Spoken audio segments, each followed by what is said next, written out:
Mrs. Paine, would you briefly describe how the Oswalds got along with each other?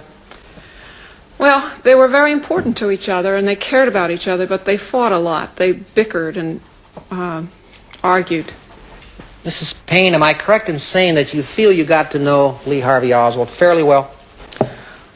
Yes, I really think so. I really think that Marina is the only one who knew him well. But I saw him a lot during those 2 months before the assassination, and no doubt saw him more than any other individual. And he was at home there. He was comfortable. I feel I got a good picture of what he was like. You even tried to teach him how to drive a car, is that correct? Yes, I did. We had several lessons. In all the time you knew Marina and Lee Harvey Oswald, did you ever see Mr. Oswald have any kind of a relationship with anyone other than Marina? No, I didn't, no. Did he ever receive any telephone calls at your home of a mysterious nature? No, he never received any calls of any nature. So you're not aware of any contacts he had with anyone? No. Were you able to discern how Lee Harvey Oswald viewed the world about him? I think he saw the world as hostile, and he really had very little good to say about other people. Were you able to discern how Oswald viewed himself? I think he had kind of an Well, inflated... these are such, What? you know... Rule 701 question. Well, Your Honor. but I don't care whether it's Rule 1957. Yeah, Your Honor. I'm going to sustain as to what he himself felt. You can give your observations, Ms. Payne. As to what he felt. No, what you saw and observed. You can't tell what right, he felt. right, You weren't okay. in his body. You I don't get know you. what he felt. Understand? Yeah. Okay, thank you. Well, were you able to discern how Oswald viewed himself? That's the same question? No, it's a different question, Your Honor. I could see... I sustain. I think I could... Please, just a minute. Yeah. See, the judge sustained it. That means you can't answer. I know you didn't realize that, but that means you can't answer the question. Why don't I just say how he spoke? Well, all right, sure, you can tell how he spoke. I think you've already figured it out, Ms. Payne. How did he speak? Well, Judge, you can't expect me to figure it out. I'm only the lawyer in the case, so... He spoke with derision about other people, and proud of himself and his ability. All right. Do you feel he wanted to be recognized as a great man someday?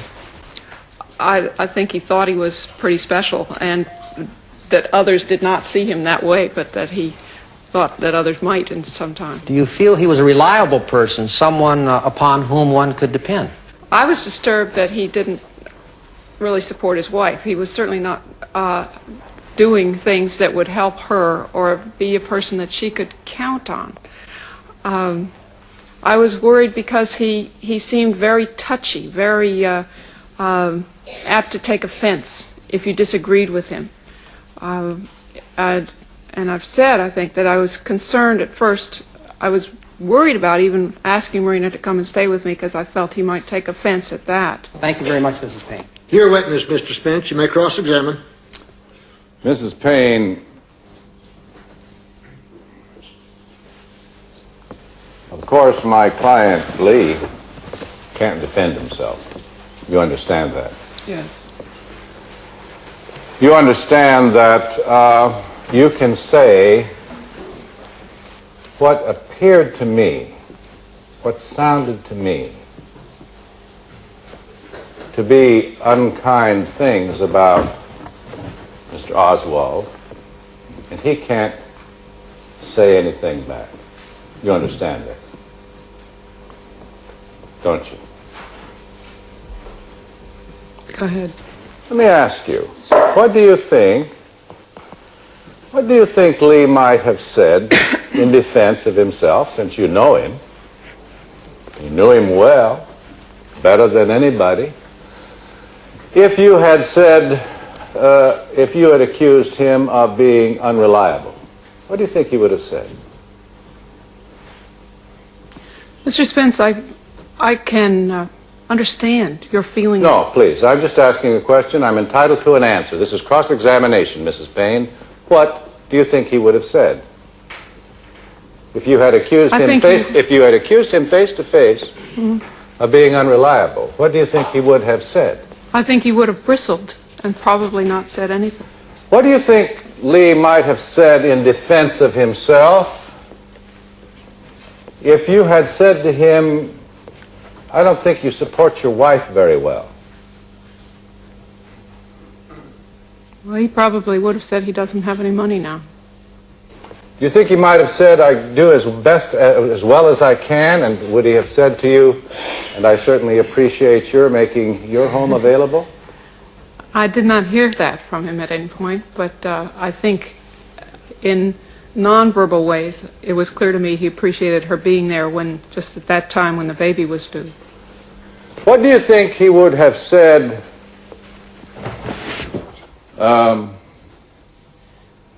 had you said that you thought he was unkind to his family? I think he would have seen me as an enemy if I said that. Now that's really the truth, isn't it, Mrs. Paine? You What? didn't like him very well, did you? Didn't like him very well. I wasn't trying to hurt him, though. I say you didn't like him very well, did No, you? I didn't like him very well. As a matter of fact, you were having trouble with your own husband at the time, weren't you?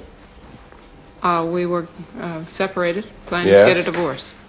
At the time, you were separated, getting a divorce, and Lee and his wife were having trouble, isn't that right? Yes.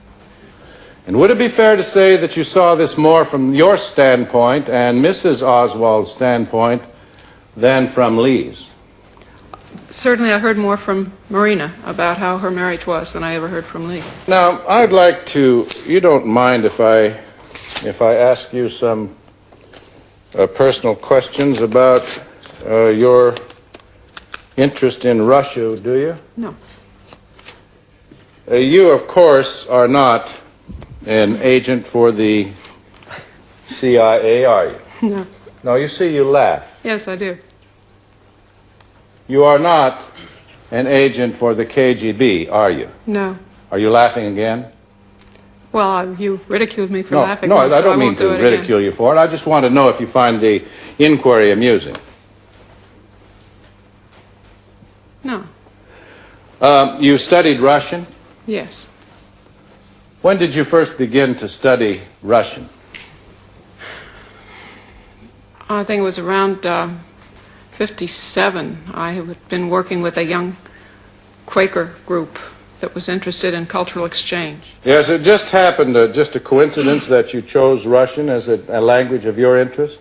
That's just a coincidence? No, it wasn't a coincidence at all. I'm telling you that's because I felt it was really important to communicate between our countries in particular. This was the era of the Cold War. So. Well, okay.